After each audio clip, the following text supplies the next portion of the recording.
Hello and welcome to this week's episode of Sweat Equity. My name's Leon Hayes and I'm the founder of Yeah Buddy. On this episode of Sweat Equity, we're diving down into the Gen Z population and how they're balancing the art of being fit and healthy with the direction and changes that they're facing as tailwinds within business and opportunities that they're taking. On today's episode, we have Max Hobson. Max is an Australian champion in cyclocross, an upcoming and very dedicated sport within the cycling realm. Matched with his ability to take business, create business, and drive businesses forward, I'm really looking forward to understanding what makes Gen Z tick and how Max is going about creating the change in both cycling and adventure running here in Australia. Max Hobson, welcome to the podcast. Thanks. It's great to be here. Eugene, Leon, very keen to talk. Absolutely. Well, thank you, Eugene. It's a pleasure to have you again on the podcast as a creative director for Yeah Buddy. I'm grateful to be here.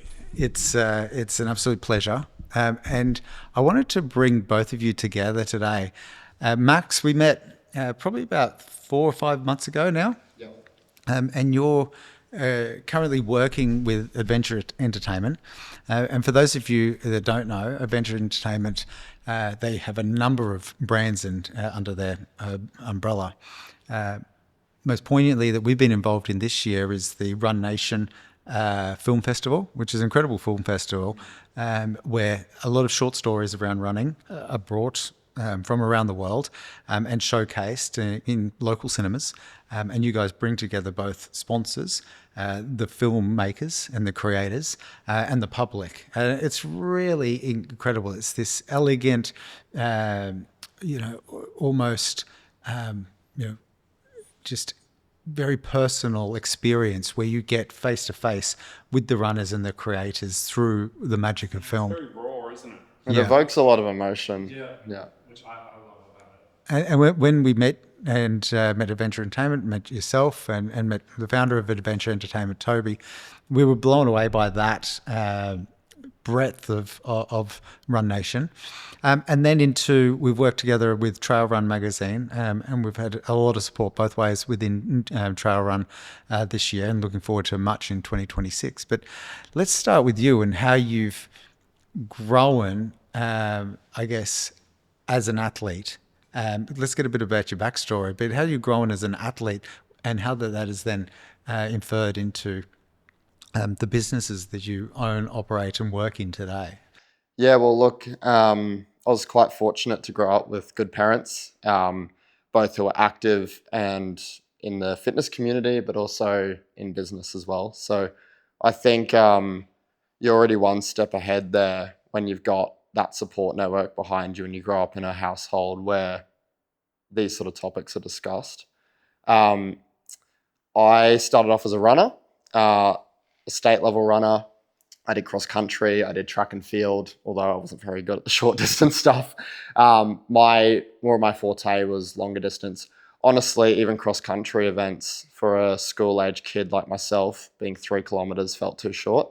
I was always into going out and getting lost in the trails, honestly. Was it like the connection with nature? That too? Yeah, definitely. That was throughout my childhood. It was always there. Like I used to bring a lunchbox full of sticks and leaves back home when I was in preschool. So I think the nature connection was definitely there. Growing up, I didn't ever really have technology, it was sort of coming up when I was in high school, primary school. But yeah, I never really got on the video game trend. I never got on the computer game trend.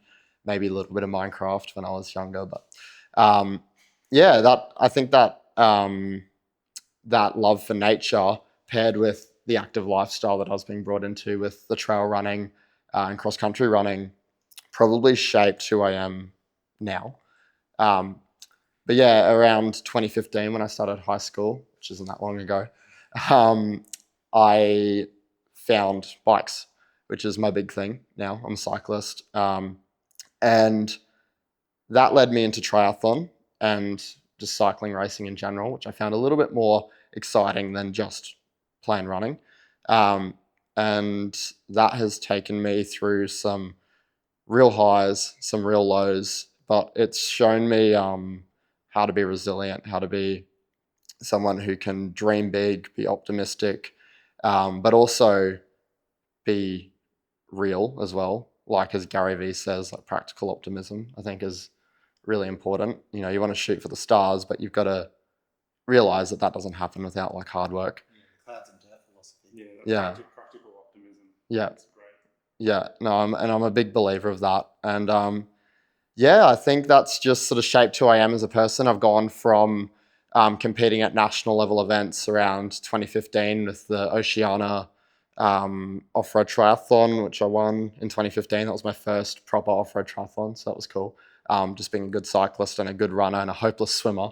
And then that led into mountain biking. I was a keen mountain biker. I did all the national events, won a few of them, came third at a national champs, which is a big thing. And then it led into road, which is where most cyclists, young cyclists in Australia, will make their career if they're going to pursue cycling. And that had led me into Australia's most successful and longest standing team, which is unfortunately now folded last year, called Team Bridgelane, which is probably one of the heights of my career. But then, so far. But then, yeah, obviously last year I won the national champs as well for cyclocross, which definitely peaked that. But I think, yeah, it's just that whole love for sport, love for nature has really shaped who you are today. I mean, there's so much there that, you know, that I want to unpack and get an understanding of Max and who Max is as a person. And one of our year buddy athletes, Spencer, he went through an incredibly challenging childhood, and you know, it was his family that gave the guidance that helped him and built the sustained The resilience. resilience And to be such a genuine person.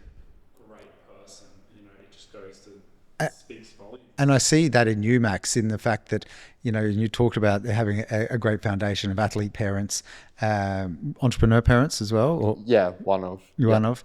And so those things stick with you. Is it that you it's just by comfortability, it's already there, or is it that you've got something to look up to, or there's a bit of a path? What was it in those early years? Well, I think it just opened my mind to it. I'm someone who likes to make my own decisions.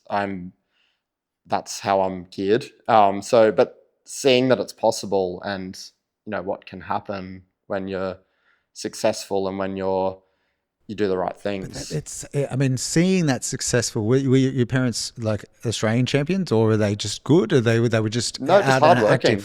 So this is really interesting because I've got a young boy, he's 7. I've got another one who's 4. The 4 doesn't really know anything about sport. One that's 7 wants to be everything to everybody, you know, and whether it's a F1 driver or a rugby player, play for Australia or play for the Wallabies or be like Reece Walsh. And I like to be fit and healthy, but I also look to him and sort of see, you know, is it just the framework and just the doing that he sees? But then there's a massive jump between him coming out of school all right and becoming an Australian champion.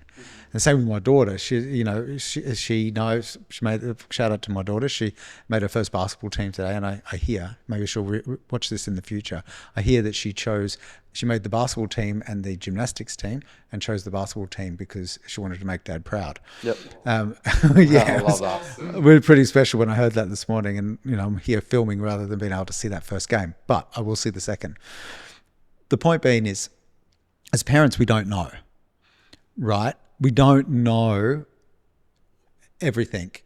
We sort of a little bit like entrepreneurs. We sort of act as if we do know. We try and read enough. We try and do enough. We try and decide right's right and wrong. But the impact it has on a young kid who's not that long out of 10 years out of starting school, high school, so not that long out of school, but to become Australian champion.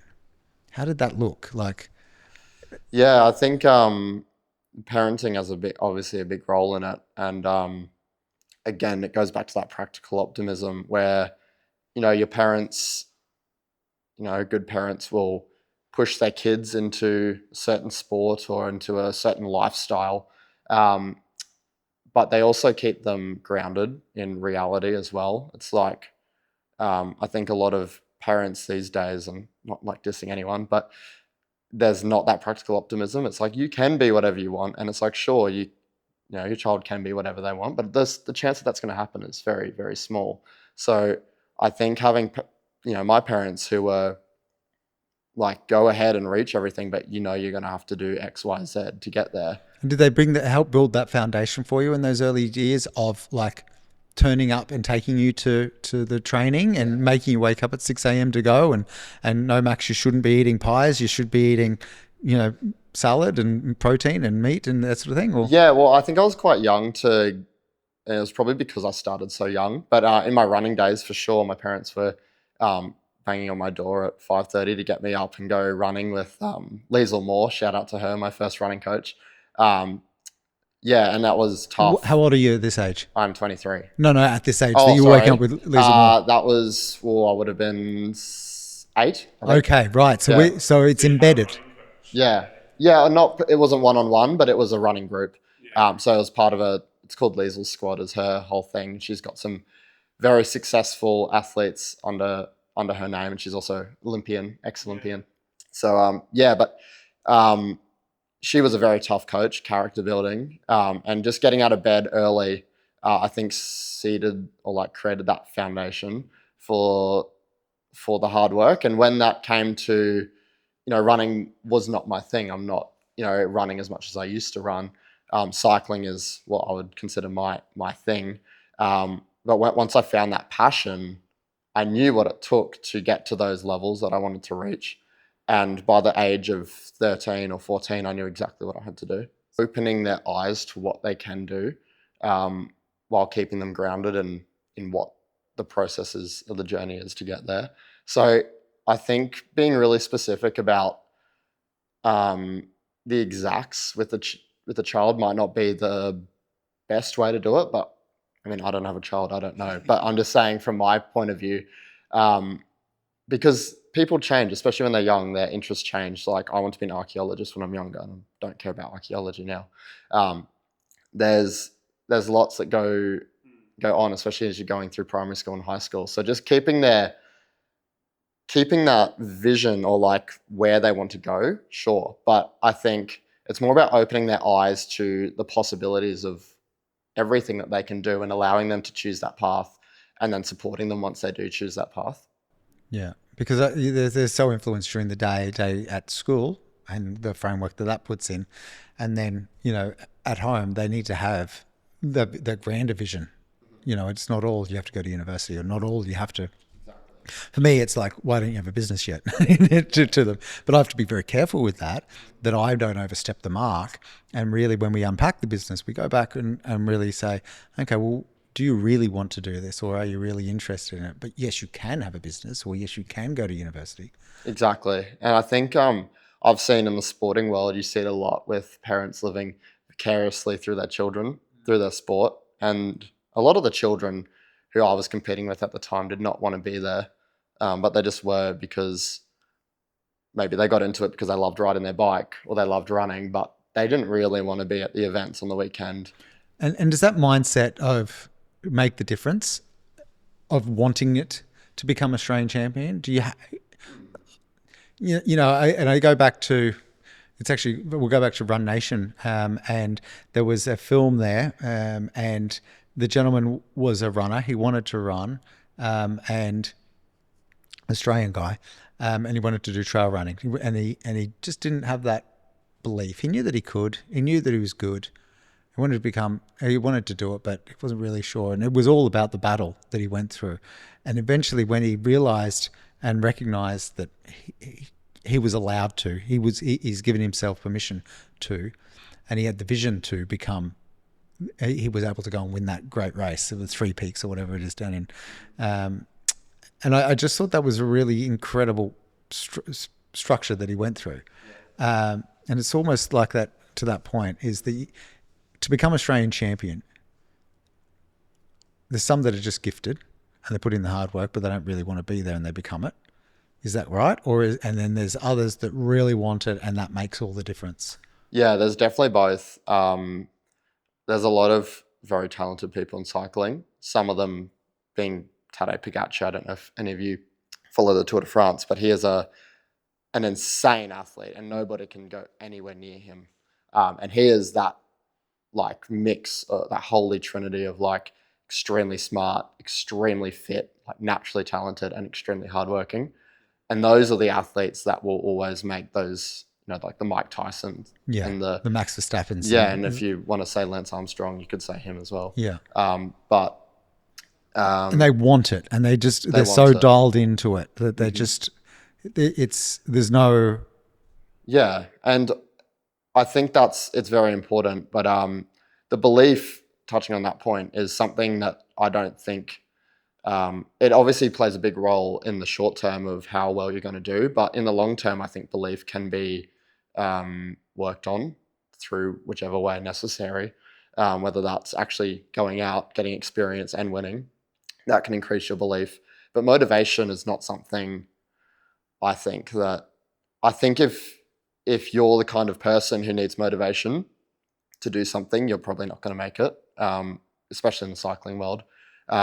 Like, I just, a lot of people have this idea that you need motivation to do something, where I think, why do you need motivation? You've got to be able to do it when you're not wanting to. That discipline is what grounds you as an athlete. Motivation is nothing, it's fake, I think, in my mind. If you look at it any other way as an athlete, you're going to struggle. Yeah. A lot. And I think that reflects exactly into business as well. You can have a business is hard, and startups are hard. And going through that first 12 months or 18 months or 24 months and having to turn the key every single day, you might have a great idea, a great, You got to grind. you've got to turn the key over and over and over and over again. You've got to want to, because the moment that disappears, so does the business. Yeah. Nobody's going to work harder in your business than you are. Nobody's going to believe in it more than you. And if you don't have that motivation, that key, and that angle. Yeah, I think that's where that discipline again comes in really handy. It's like, well, not, I don't know if handy is the right word, but having discipline, that's what sort of grounds you when that motivation disappears. Because that, honestly, probably like 70% of my training, I'm not motivated to run out the door. I'm not running out the door like with my bike. Like, yeah, I can't wait for six hours on the bike, and it's like 10 a.m. It's like, a lot of the time you don't have motivation to do that. So I think, yeah, this false idea of, people are just like, I don't know, like they watch motivational videos, and they're like, oh, it's going to help me. Like, oh, I'm going to buy new clothes because it's going to motivate me. I think that's where people are going wrong. And your discipline that you're in, like away from the discipline of actually doing, but the discipline within the cycling criterion. Tell us a bit about that. How is that different to other disciplines within cycling? Well, cyclocross, a lot of people call my main discipline. It's not. I actually haven't raced a cyclocross race since national champs. I am predominantly a road cyclist, but I'll touch on cyclocross because not many people in Australia know about it. It's Belgium's national winter sport. Some would say it's Belgium's national sport. Some would kick you and say, no, that's soccer or football. But it's extremely big in Belgium and the Netherlands as well. To be honest, all of Europe. But it is a sport that is similar to cross-country cycling, which cycling fans would know of, in the fact that it's off-road, except you're not on a mountain bike, you're on what's actually called a cyclocross bike, but it's basically, it looks like a road bike to the naked eye, but it's got chunky tires on it, and you ride around a course that is, if you're looking at traditional European courses, it's sand, mud, and obstacles like 40 centimeter barriers that you can either bunny hop over or get off your bike and run over. I'm sure I can send some clips in and you can we'll put some overlay clips them. on the video. Yeah, and it goes for about an hour. Your heart rate, people will find this crazy, but I've reached 201 beats a minute average across an hour in cyclocross. That's like my heart's And so are you on a fixed length course or is it a Yes. time length course? Well, it's laps. So basically, it's like anywhere from 5 minute. You're unlucky if it's 5 minutes. And I'll tell you why later. To a 10-minute course or lap, and basically what they'll do is they'll time the first rider to go through the full lap, and say that time is 9 minutes.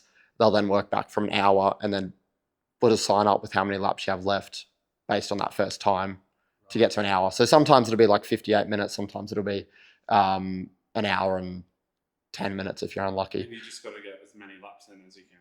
No, they'll preset that number. So then once you do that first lap and the winner comes through, they'll say, okay, you have 8 laps left. Yeah. And then it's whoever wins. Whoever's at the end of the 8th lap, the quickest. So tell us why short courses, 5-minute courses are terrible. Okay, well, I'll bring you back to a story. I went to Belgium a couple of years ago to try it out in the motherland of cyclocross. And I don't know, a few of the viewers will know some of the riders by the name of Wout van Aert and Mathieu van der Poel, who are very, very, they're like cycling gods. They're not even icons. They're up on the next level.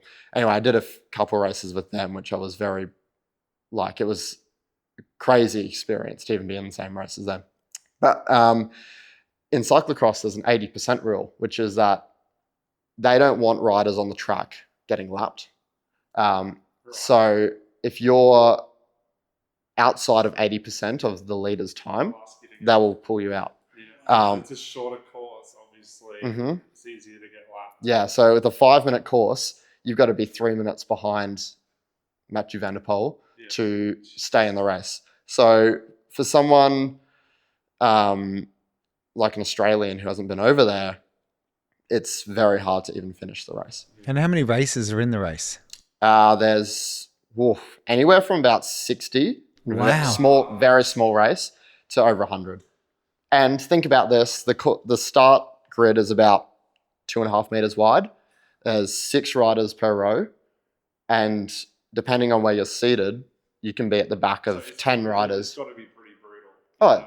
It's like elbows. Some of the I've had helmets split in half in crashes. And so is it based on your time or is it your position on the track? For the start grid, Yeah, so the start grid, it's almost like F1. it's I based would on imagine. points. Based on points on the start grid. Yeah, But in F1, you've got the 20th car has the chance to get to the first position. Whereas if you've got 2.5 meters, so I'm assuming it's 3 people wide? 6 people wide. So 6 people wide, which is very tight. Maybe 10, I guess it's only 10 rows you've got to get past. yeah. But the thing is the track. Basically, when you're on the start grid, you're like elbow to elbow, and you're 10 rows back. So you've got 60 riders in this very confined space to get through. So only the most talented will make it through that. Now, for me, I did not go over to Belgium after being crowned national champion, which is a shame because having that title gave me enough points to actually be further up the ranking on probably the 3rd or 4th row in elite. Oh, right. So that's how they base it on these international events. Yes. Yeah. So it's all about your UCI points, and a national championship win will give you a lot. And so a national championship win, you've then won that. Are you then invited to go globally? Yeah. Or do you still have to? I don't actually know what the process is of registering for these races. We have Oz Cycling, which is our national federation for cycling, who do that for you, which is great because I don't want to have to do that stuff. I'm not sure how someone would I don't think somebody could just go and register. I think you have to have, you need, number one, you need a UCI license, and also they'd probably look at your history when you register for the race, and they'll be like, who are you? Like, you've never done any cycling races. Like, you're obviously not going to be able to go in and enter. And is it grassroots at the moment, like in Australia? Or is it you can participate? And I've never heard about it before. So you can, yeah. It's not very big in Queensland. It's honestly disappointingly small in Queensland. Is that because of the lack of tracks or the lack of people who really know about it? It's very much a winter sport, so it should be in the Olympics coming up. I don't know about the next one, but there are talks about getting it into the Olympics. And I think, I mean, I don't know, so I could just be speaking out of my ass here, but I think it will actually be part of the Winter Olympics because it's a winter event. 30 to 40 people in some of the events, just because it's so cold and muddy down there. So the courses are very traditionally European. When I won national champs, it was at Ballarat, which is a very cold place in the winter. So it was -1 on the start line. That's Wouldn't want to stub your toe. no, Were you at the front of the start? Yes. Or did you have to make your way through? no, I was front row, Yeah, wow. luckily. But in an Australian race, I wouldn't have an issue being on the back row. I don't think that would change a thing. I've done races starting on the back row and have been able to come Make your way through. up through, Yeah, through the there's pack. less people. Like I think there may have been 25 in my national championship race, which is a big field. It goes from about 3 meters, like a road essentially, off road into what would be, there's sections of track I've raced on which is like 30 centimeters wide, where you obviously can't get past anyone. Or is it? There's a few jumps, but it's not known for its jumping. Yeah. Amazing. And so that took you. You're now focused on road cycling, or you still go back into cyclocross? Or I would like to do it next year. I'd like to reclaim my title. I couldn't this year, just due to an ankle injury and some other things happening. But I would love to go back and claim that title again. It was quite saddening to not be able to go down to Ballarat this year, but there's no point going if you're not in the shape to win. So, but yeah, road cycling is more my thing. oh, really? Although my achievements in road haven't been as good as in the cyclocross. Just getting warmed up. Yeah, you could say that. What's the average age of somebody doing Tour de France or like Tour de Australia? There's Tour Down Under. Tour Down Under. They're all similar. The same sort of people do them. The same teams essentially, different lineups of riders. But look, you got some very, very young riders in the World Tour now. The World Tour is essentially the category of that sort of event. You got people who are like 19, which is very young, very, very young. And then you got people like Mark Cavendish, who are 34, 35, 36. Oh, so you've got like another 10, 12 years, Yeah. 15 years. But the age of entering has lowered dramatically. So when I first started and I was coming up in the road scene in 2018, 2019, you had 25-year-olds joining the World Tour, where now it's actually riders who are younger than me and nervous that they're not even going to get to that point.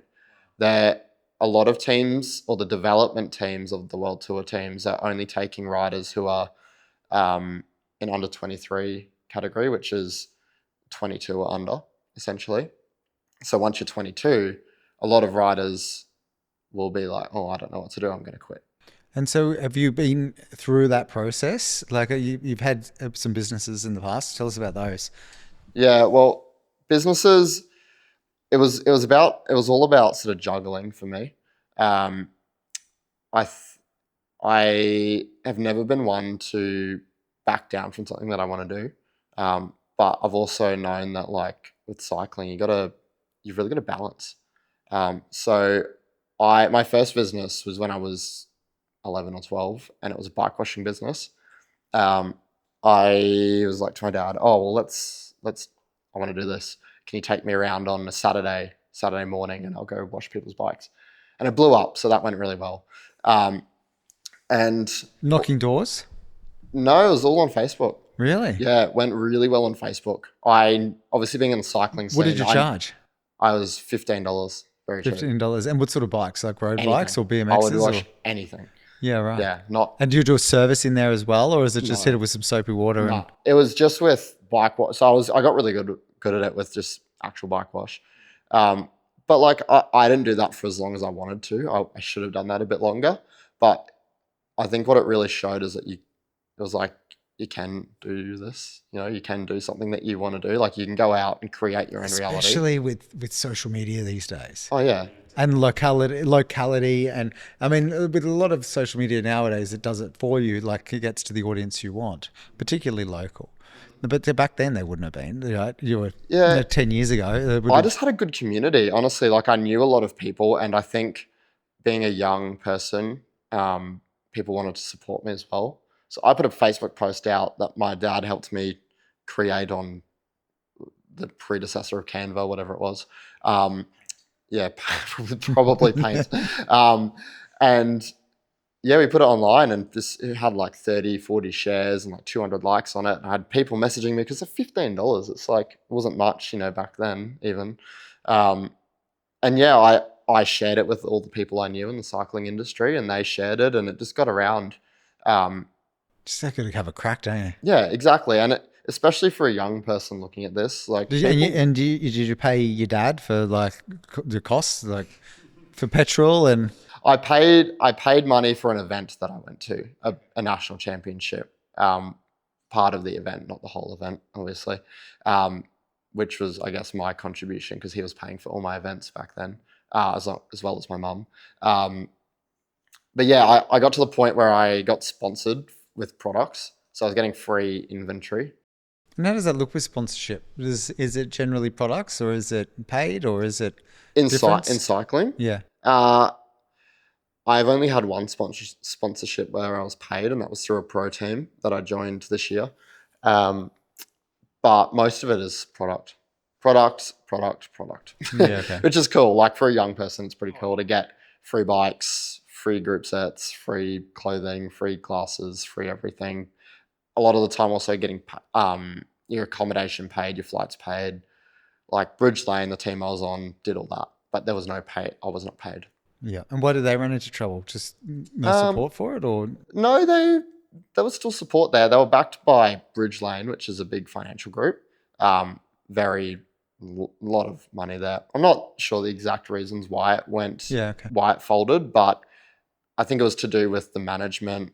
Just, he'd been doing it for 25 years. Yeah, right. And he has family. Yeah. He's away in Europe every year. What's a break? Yeah, okay. It's sad. Yeah, because it's an interesting dynamic when you sort of get a following from a brand perspective.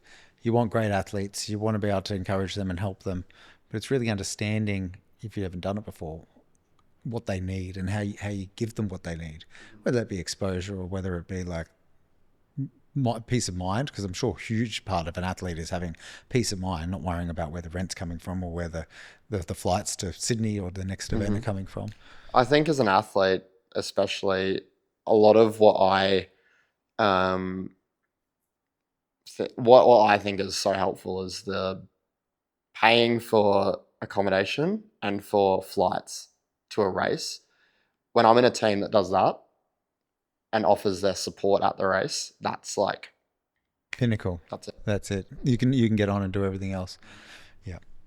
And so you went from Facebook marketing, effectively, and washing, actually hard yards of washing bikes, and then into high school. You had a job or a role or a startup? I was actually a bike mechanic throughout high school, at local bike shop, so it was good. It was nothing special, but it taught me hard work, and it taught me skills, and it also taught me what I didn't want to do. And it helped me realize where I wanted path to be. And then from there, you had a business? Yeah. So I guess my most successful business, I don't know if I'd use that word, but my proudest business was Bike Pack Shop, which I started, I think I was 18. Bike paddock shop? Bike Pack Shop. Bike pack. Yeah. So bike packing is a type of cycling where you strap everything to your bike and you go, and it's like hiking with the back. It's like backpacking, but on a bike, essentially. But all the bags are on your bike. So I found a small niche that I could go into, which was bike packing, and bringing in brands that people in Australia hadn't seen or had seen online but hadn't been able to purchase because of expensive shipping and whatnot. And clumped all those brands together, and created. I sort of, same as you with your Yeah Buddy, I actually created a community around it first. So I ran bikepacking events.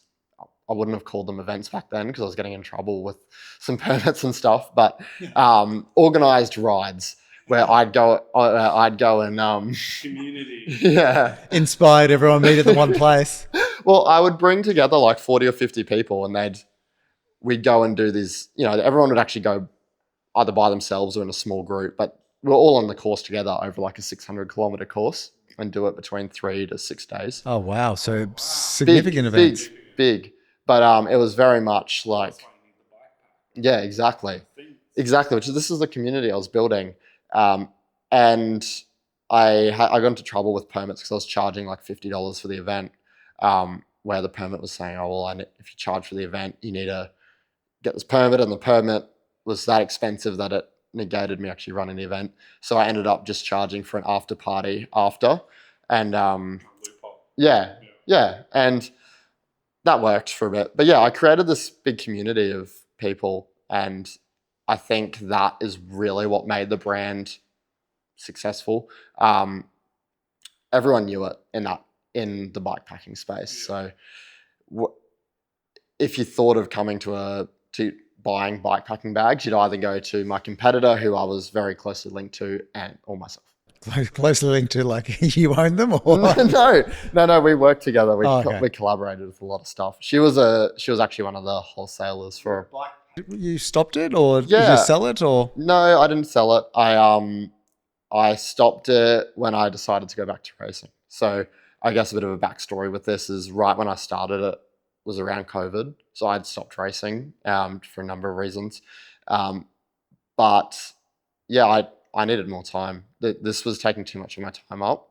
It eventually became my full-time thing. But yeah, I stopped it. I didn't sell it because I had the idea of continuing it on a smaller level, but eventually just fizzled away, and I just thought, oh, too much. It wasn't so much in a monetary way, even though it did bring in good revenue, but I was experimenting with the money a lot of the time. Like I'd have profit and I'd put it straight back into advertising, or like we made a 45-minute documentary about one of the events I did with some really talented videographers. And a bunch of money went into that.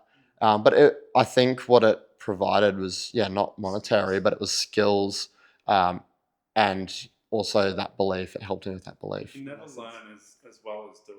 Yeah. Like the best way to learn is to do.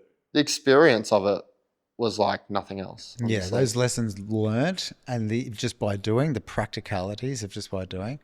I mean, we're seeing with one of the businesses that we started at the start of the year, it took a lot of steps. It's an e-commerce business, but we did it just to learn how the algorithms were working today, how community building online was working today. Not necessarily how the product is made. It's not Buddy, it's something else, but just that part. And then we can utilize that part into Buddy, or utilize it into other businesses. Yeah, no, I think a lot of people, they look at businesses as purely money. And I think obviously that's, it's the number one rule of business is profit. But there are when you start businesses, they're always going to fail. Like I've tried to start multiple that have failed. I'm sure both of you have as well. Like it's just part and parcel. But the skills you learn that's what allows you to start the successful business, I think, is learning how. Well, you're not going to learn this stuff through a business degree. I can tell you, doing a business degree, you're not going to learn. So this you're stuff currently studying at uni at the moment. Yep. Yeah, it's niche can be a blessing, and it can also be a hindrance and a challenge. I like the point about, there's always going to be some sort of competitor, but you've got to really build that connection with your audience and allow them to realize those differences. I think longevity, I'm one of my macro theses at the moment is testing longevity in business just by being there.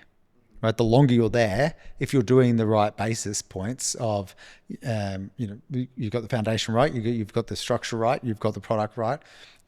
You might not have the right amount of capital, so you might just have to be there longer. Does that thesis work? And I'm testing it at the moment. Hopefully that one proves well. But when it comes down to finding that niche can be very, very difficult. And if you don't find a niche, it can be very difficult. It can be very expensive because you're one of everybody, and as less everybody wants that one thing, it's very difficult to sell. Yeah, I think I agree with that, and I guess the words are interchangeable to a degree. Like, what's unique about your company as well.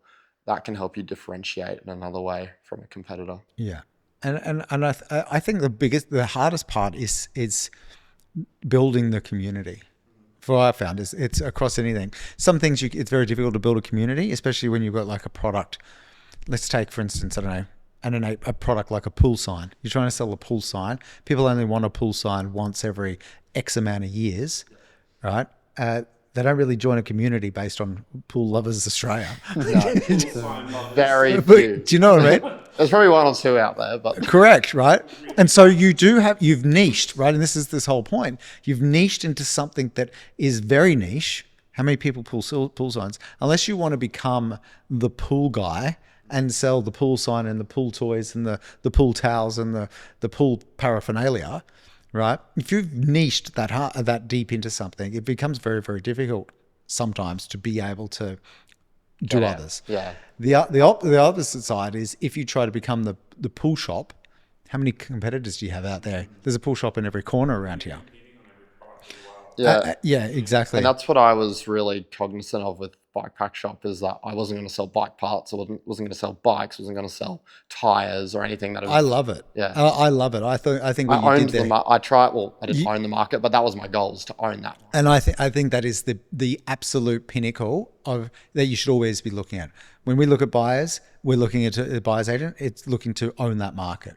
When we're looking at pool signs, we own that market. When we're looking at chocolate edamame, guess what? We own that market. And that was the things that, Yeah Buddy is exactly the same. The community-driven technology apparel for runners or for sportsmen, sports people. And I think if you can do that and then you build the community is the hardest thing. But that's just connecting with those people, cherishing them, looking after them, finding that first 1,000 and then growing from there. And so what does 2026 look like for you? Oh, it's a year of unknowns, I think. I'm 23 now. I've been racing bikes for 10 years at a very high level. It's taken over my life in some regards. I'm also, I know I said I don't like to use this word, but as motivated as ever to do something in business, and whether that's my own business or working in a business. So, I'm at a bit of a crossroads now. I don't know exactly what's going to happen. I would say that cycling's still going to be there. Well, it's going to be there to some degree. It's just to how much. Like whether I go overseas again to Spain next year, I don't know. It's an unknown. And I love what adventure entertainment is doing within your publications, because you're going into the sports. Yes. And you're really getting it from a grassroots level, from a community level. And I think you're spending quite a bit of time in adventure entertainment at the moment, aren't you? Yeah, it's essentially full time. Full time. Yep. And what does that look like? Is it marketing, engagement with suppliers? Is it so much? I have my fingers in a bunch of different pies. My main role is about the digital marketing side of it. But obviously that taps into, it's a print magazine. So obviously it goes beyond digital marketing. But essentially managing obviously clients like you guys, which are a valued partner with Trail Run, with campaign delivery. So we had a video the other day at Wild Earth with the new hats in stock there. So ensuring that when does that come out? That will come out, I would say, middle of this month. Like managing that, I was there for that.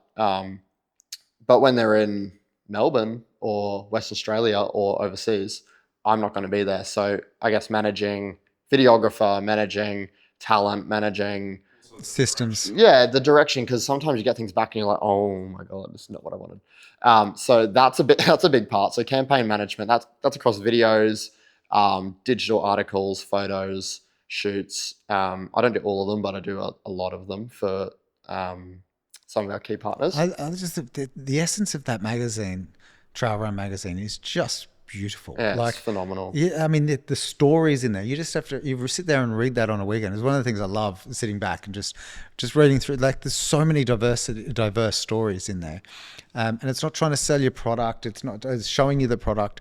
It's not trying to sell you an advertorial. It's literally getting. I think you guys are very constrained in how you deliver that, and it works really well. Yeah, it's the editors are amazing at it, and they're never trying to sell you anything. Like, obviously all magazines have partners and advertisers in it, but all the content is from people who deeply care about what they're doing, and all the products that are in the magazine are stuff that we've tested. So that's, I guess, how we've built that community, is through trust, because people trust us because there's no BS there. I love what we've got coming up with Trail Run.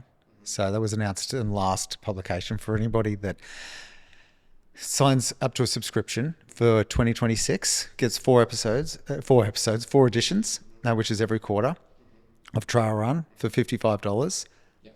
And they get a free Yeah Buddy X Trail Run limited edition hat, which if it was on the website and it was available retail, it won't be. So it is absolutely limited edition. It would be $65. Right, so $69 actually.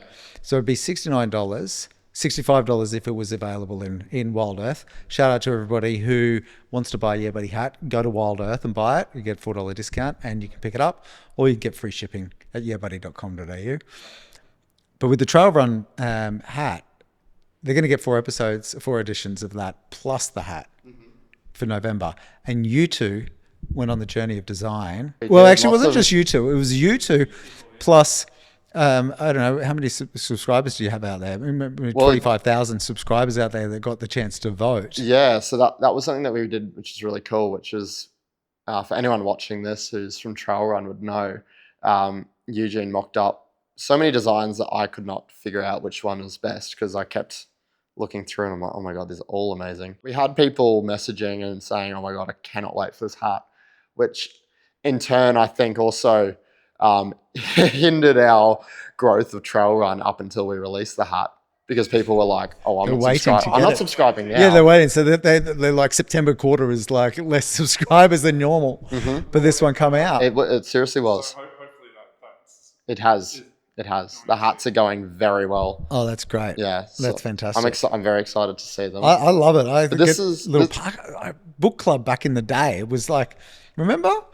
A school book club, and this is the first time I had a magazine. But this is the like ethos of our marketing across all the publications, is partnering with brands that are integrated into the communities that our magazines are. Yeah. So with Wild, we've done bags with Doida, we've done custom stuff with Mountain Designs, we've done Helly Hansen beanies, we've done. With AMB, we work with Mountain Bike Direct, which is an online e-commerce platform who supply us with some amazing products to give away with our subscriptions, which is, I think, why a lot of people also love the magazine, is because you're getting this amazing magazine with amazing content that you would read cover to cover, but you're also getting like a really high value product with it as well, which is, it's a no-brainer. It is a no-brainer. And like the commercials on it, well, I'm happy to unpack the commercials on it. Shout out to Toby, firstly. Number one, the reason we've done so well and working together is firstly because down to Toby, in what Toby picked up the phone and the email, returned an email. Do you know how many publications do not? I was blown away by how many it just gets lost in their ether of whatever. And call it, maybe they think they're bigger than their boots or whatever. And Toby's a hustler, though. This was another. But that's what it takes in business. It takes the ability to pick up the phone, have the conversation. Eugene did it last week with speaking to buyer's agents, and we had one on a podcast earlier on. But number one was that, the first piece, that then ticked over. And then the quality of the delivery, the quality of, like, you break down the numbers on like, this is an actual at retail hat, which you could go down the road if it was available, or say that again, won't be available because it's limited release. But any of these hats you guys are wearing, you go down I don't know, 2 kilometers down the road to Wild Earth in DFO, and you could buy that at that price. And you're getting it for free as a reward, and you're getting the great content that keeps on giving. It's The design that was picked is one of my favorites because it combined the heat map, the heat map into the terrain, and I just love that. Well, we were sitting on the call. I remember you designing it and me being like, "Whoa, this is cool." But it yeah. blows my mind every time. We're sort of sitting there, and I'm like, and this, and then I'm like, no, not that. No, you guys wait, and I'm like, oh, okay, I get it now. And Yeah, then it's you jumping. contextualize it.